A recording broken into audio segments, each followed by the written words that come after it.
Recently, there was this trend where people go to ChatGPT and ask them, draw me a caricature of me using everything you know about me. ChatGPT came back to me and asked me for a sample image where I put a sample image of my icon or my Facebook photo. And here's what it came up with. Amazingly enough, it knows that I like streaming. It's got the microphones on the desk. It's got me on a laptop, me loving technology and really doing what I do every day. Has me on multiple different cameras. Funny enough, I have that same exact model.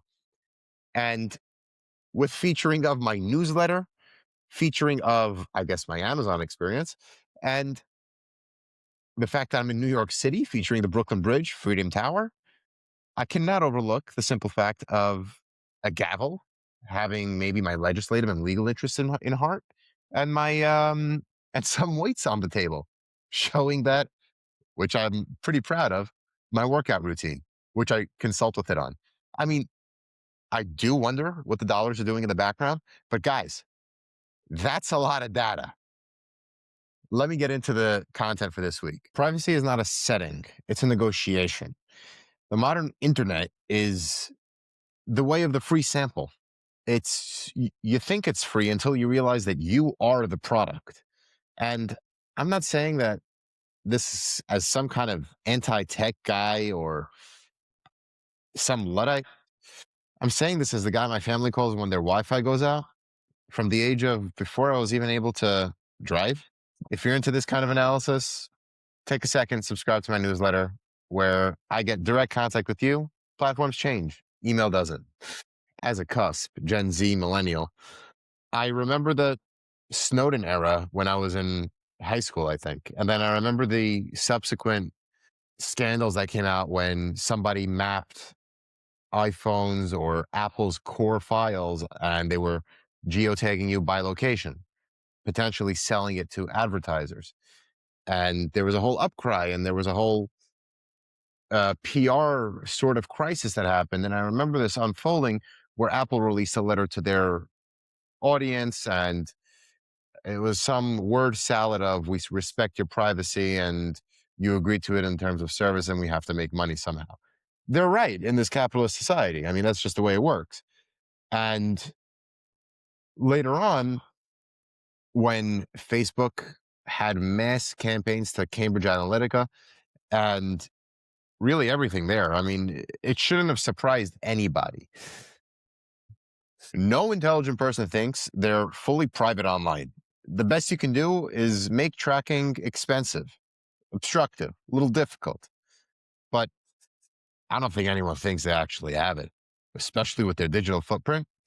Too much to keep track of. The uncomfortable truth, something I think we already knew in our heart of hearts. There's no free on the internet. There's data. You are giving up data for a product. The business model is simple. The product looks free. Payment is a behavioral thing. And the output is profiling, targeting, and influencing you. It is not a bad or nefarious thing. It only is when you're not notified of it or you seem to be tricked into doing things that you wouldn't do under your free will. It includes search history, ChatGPT history, location data, purchases, camera ecosystems, cars, apps. In the Guthrie case that's happening right now, ring doorbells. If the product is free, you are the product. That's not conspiracy. That's the invoice. So don't go ahead and everybody pretend like you can disappear online. Let's say through a series of VPNs and using multiple servers, different keyboard strokes, mouse technology, and I guess different devices. There's some common thread to a lot of what's going on. The best we could do is make it difficult. But while I don't think you could disappear, what I do think is you can at least do your due diligence. I myself, big proponent of DuckDuckGo. I love what they have as Android apps. I love what they have in their commitment to their users' privacy. I like their built-in VPN technology. I definitely enjoy Tor and I enjoy their email alias capabilities. I'm not trying to be a criminal here. I'm trying to have some sort of expectation of privacy and maintain it, but not expect it.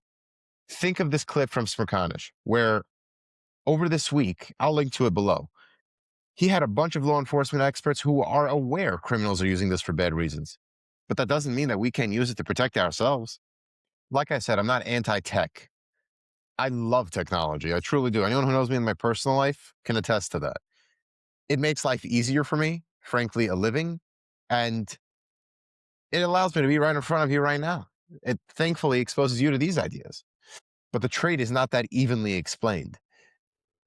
For example, Google's incognito isn't incognito, or maybe not as incognito as you would think. Temporary chats and ChatGPT could have been argued to be under a court order to have been saved because of a potential lawsuit by New York Times or other big press entities. Deleted footage? Think of that last picture on your camera that you may not have wanted to get out to everybody. Deleted texts, deleted media on your phone. Where did that really go? And to quote a line from Snowden's book, why does it take so much quicker to delete something than install something? The marketing frequently implies privacy. The fine print means just less visible to you as the user. Now, how is our data really being used? In practicality, it's really the best way to monetize it, to my knowledge, is to serve us ads. And I don't mind being served more relevant ads. Big tech knows a hell of a lot about me, and I'm sure a lot about you guys too. There's a reason how you found this video, and I hope found this channel. If you don't mind, hit the subscribe button below. But I definitely don't want more targeting and more surveillance for more data. If I'm already giving something up to the search engines, sure, I'll take the increased relevance. But to take more pronging, no thanks. AI tools moving forward to the ad realm, as ChatGPT announced very recently on their free version, they will be serving ads. How will that impact your information gathering and education? That's a topic for a separate video. But the question is, what data do they need? And what data do they claim? And what data do they actually store? Relevant ads are fine. What's not fine is the data exhaust thinking by many users to be harmless. The harvesting and harvesting and harvesting of very, very intimate data should be guarded and disclosed as how it will be guarded.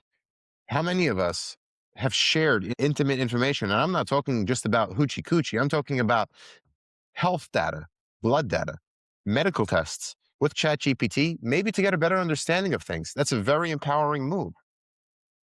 But by God, can you imagine that gets into the wrong hands? But where do I come out? Legislation is not necessarily the best move. I mean, right now there's what? A whole plethora of a constitutional law protecting our right to privacy. Fourth, Fifth, Sixth Amendments that may protect us in this digital age. Big tech has unabashedly huge lobbying power. Can you just look at what's happening with Section 230 and the big tech media platforms? TikTok already settled a case where lawyers seem to have found a workaround where they're suing them for a defective product. Facebook is going forth with the suit. Those lobbying powers can easily get some carve-outs. And let's be frank, they're going to have some enforcement gaps too. In today's Department of Justice, it's not exactly a straight shooter kind of justice system. We can turn to Europe, look at how the GDPR unfolded. Or not really in the same vein, but look at what happened when Apple announced their iOS 14 upgrade. When Apple stopped allowing platforms like Meta to get really cross-app data from you that was more intrusive than what they currently allow. It's not that Apple's not collecting the data. It's that Apple is collecting that data and hoping to sell it to those big party platforms, or eventually serve you with ads themselves. What's really needed, I guess, as a starting point, is some sort of digital bill of rights. I'm not asking for utopia.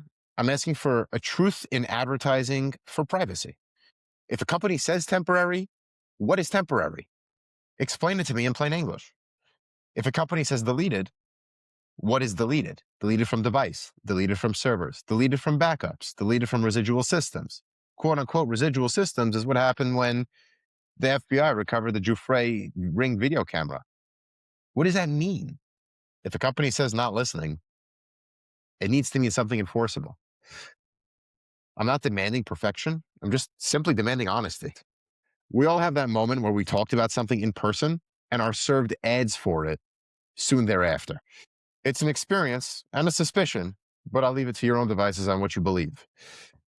The opacity creates distrust.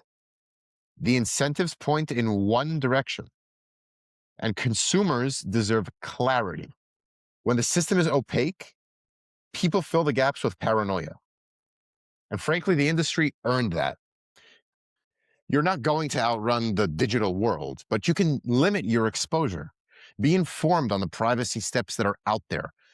Look at how when you type something or you're even scrolling down a certain website, you are being recorded by that website. People can track.